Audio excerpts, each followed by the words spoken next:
Nah, di bisnis kuliner yang pernah saya geluti ini, saya pernah dalam satu ketika ada kejadian bahwa semua masakan saya itu basi. Benar-benar basi dan tidak bisa dikonsumsi. Apapun usaha kalian, pertama kali saran saya adalah berdoa. Mendekatkan diri pada Maha Kuasa itu penting karena di awal namanya usaha baru, kita nggak ngerti ada kendala apa atau ada halang lintangan macam apa. Yang penting kita selalu bersandar diri pada Yang Maha Kuasa.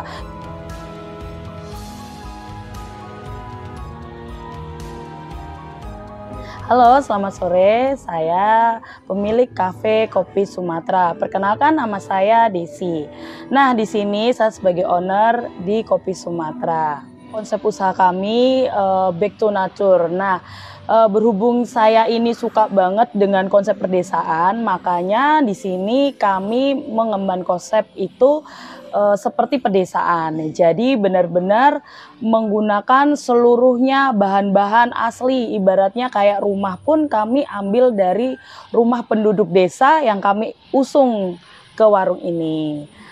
Terus untuk makanan, cara memasak, kita benar-benar kembali kayak zaman nenek kakek kita dulu. Jadi masaknya pun dengan cara masih tradisional, makanannya pun menunya semuanya adalah makanan rumahan.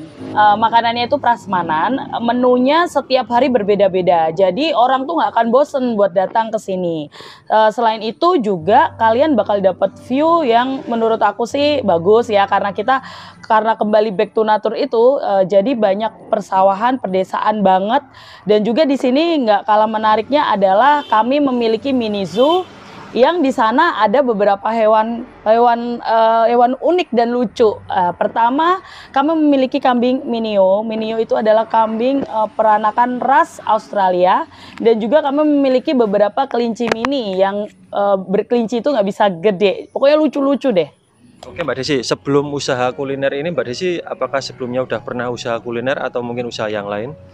Kalau kami sebenarnya bukan passion di bidang kuliner ya. Sebenarnya usaha kuliner di sini ini adalah pertama kali kami berkecimpung di bidang kuliner. Sebelumnya saya adalah bisnis di bidang tekstil, kain mentah. Jadi sebenarnya baru banget aku belajar bisnis kuliner juga. Banyak belajar juga dari teman-teman yang memiliki bisnis kuliner gitu. Nah, untuk perbedaannya Mbak, untuk mengelola bisnis tekstil tadi yang kain-kain sama kuliner ini perbedaannya gimana kira-kira? Wah, bedanya jauh banget. Kalau misalkan di bisnis tekstil kita bisa nyetok barang nih, barang terlihat jelas, stok selalu ada, maksudnya meteran kan jelas ya.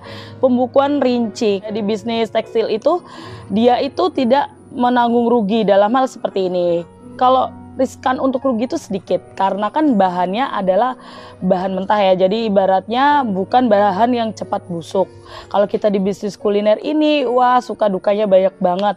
Apalagi di sini kita harus menanggung rugi di makanan yang tidak habis, juga rugi di bahan baku yang cepat busuk karena bagaimanapun setiap hari kita harus menyajikan untuk customer itu makanan yang benar-benar fresh gitu.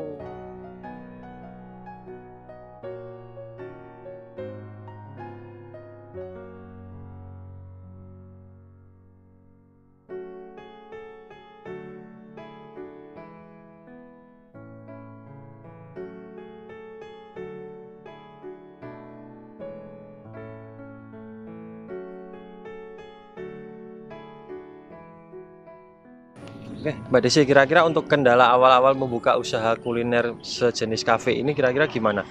Coba boleh diceritain ya dari awal sampai sekarang ini perjalanannya. Oke deh, sebenarnya sih kendalanya suka dukanya banyak banget ya teman-teman ya. Apalagi seperti saya ini, bisnis kuliner ini berada benar-benar di perdesaan. Otomatis kita harus bergaul dengan orang desa, orang sekitar kami lah ya, penduduk.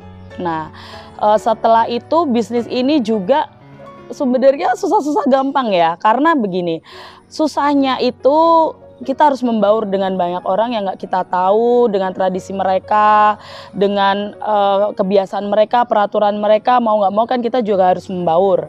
Yang pertama, yang kedua, Di sini ini agak sedikit apa ya, sensitif ya. Maksudnya di bisnis kuliner ini kan karena aku belum pernah mendalami, jadi benar-benar asing ya buat kami ya. Apalagi aku pernah mendapat pengalaman yang benar-benar pertama kali dalam hidup aku ya. Entah ini sebenarnya pengalaman mistis atau bukan, sebenarnya saya mau sedikit cerita aja.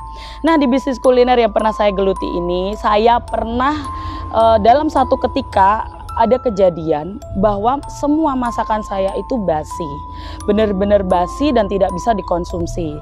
Dan yang paling sangat menyayangkan sekali, yang mengetahui bahwa masakan itu basi itu adalah customer kita sendiri. Jadi agak sedikit sedih di situ, itu benar-benar berduka banget akunya.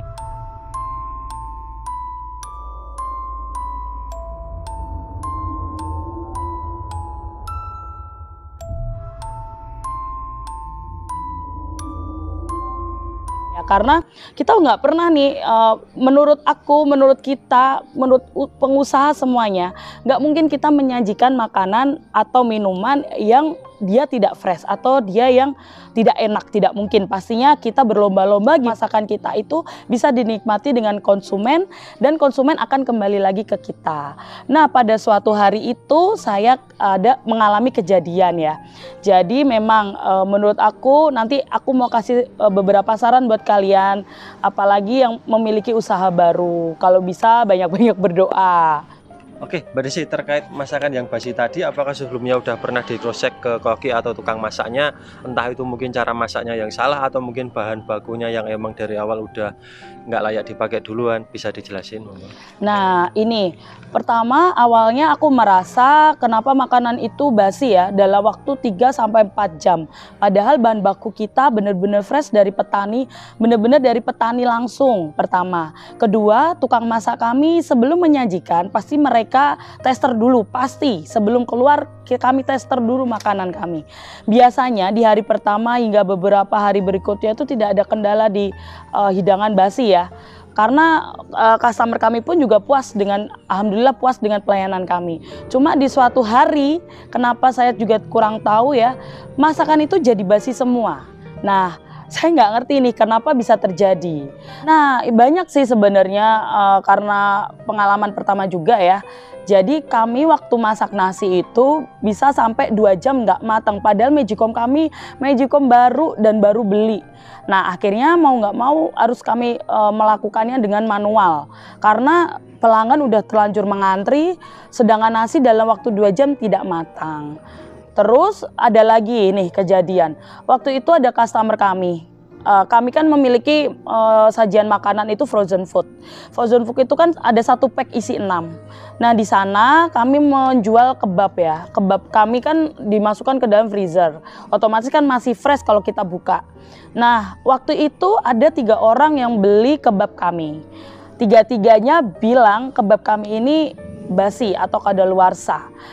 Padahal di pack itu masih ada 3 lagi. Akhirnya kami konsumsi pribadi, kami makan dan kami suruh tester karyawan kami, nggak ada basi sama sekali. Nah, kejadian mistis itu banyak banget.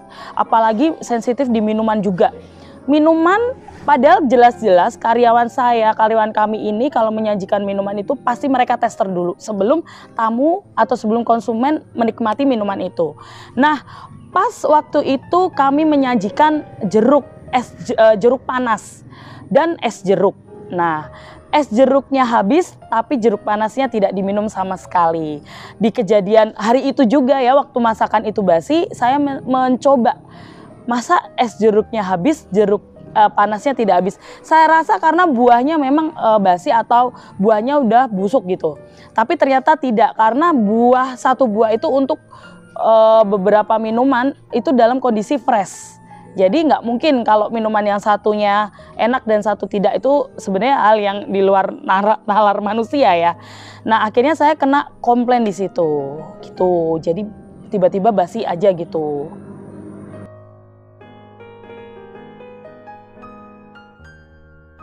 Nah, pertama-tama sih kalau kami buka usaha ini, alhamdulillah ya, banyak antusias konsumen, banyak antusias teman-teman, semua pada datang ke sini. Omset kami itu bisa mencapai berapa ya, mencapai beberapa digit lah, ya 2 pernah kami mengalami sampai hampir 2 digit ya dalam satu hari. Nah, terus setelah kejadian seperti itu omset kami menurun lagi nih, menurun sekali. Mungkin dari mulut ke mulut kami kan juga kurang tahu ya. Tapi di sini saya tidak pantang menyerah. Pokoknya saya perbaiki diri, saya perbaiki usaha saya. Insya Allah ini udah mulai merangkak lagi. Walaupun kita mulai dari titik nol lagi, tapi benar-benar merangkak lagi drastis. Buat teman-teman di rumah ya, buat teman-temannya followernya Mas Ferdian, saya rasa bisnis kuliner itu adalah bisnis paling diminati dan paling cepat sukses menurut aku. Jadi jangan patah semangat, yang penting juga kalian harus tekun. Kalau kalian tekun, kalian nggak patah semangat, apapun rintangannya, insya Allah usaha kalian bisa berkembang pesat, berkembang maju. Yang penting namanya usaha ada pasang dan surut. Jadi buat teman-teman di rumah, kurasa kalau pas kalian ada di surutnya, jangan lupa kalian pernah jadi pasangnya. Oke deh. Kalau menurut aku ini adalah salah satu tantangan yang belum pernah saya alami. Jadi malah lebih semangat sih, malah lebih bisa memperbaiki diri, mendekatkan diri pada Yang Maha Kuasa pastinya ya. Dan juga aku lebih banyak bisa berfokus buat pencapaian kami ke depan gitu. Kalau saran aku sih otomatis finansial pasti ya, siapkan finansial kalian, mental yang utama, dan juga pertama kali apapun usaha kalian, pertama kali saran saya adalah berdoa dengan dan mendekatkan diri pada Maha Kuasa itu penting, karena di awal namanya usaha baru kita nggak ngerti ada kendala apa atau ada halang lintangan macam apa. Yang penting kita selalu bersandar diri pada Yang Maha Kuasa. Jadi saran aku sebelum kalian buka usaha baru, banyak-banyak berdoa dulu, banyak-banyak ikhtiar dulu. Itu adalah kunci utama usaha kalian bisa bertahan lama.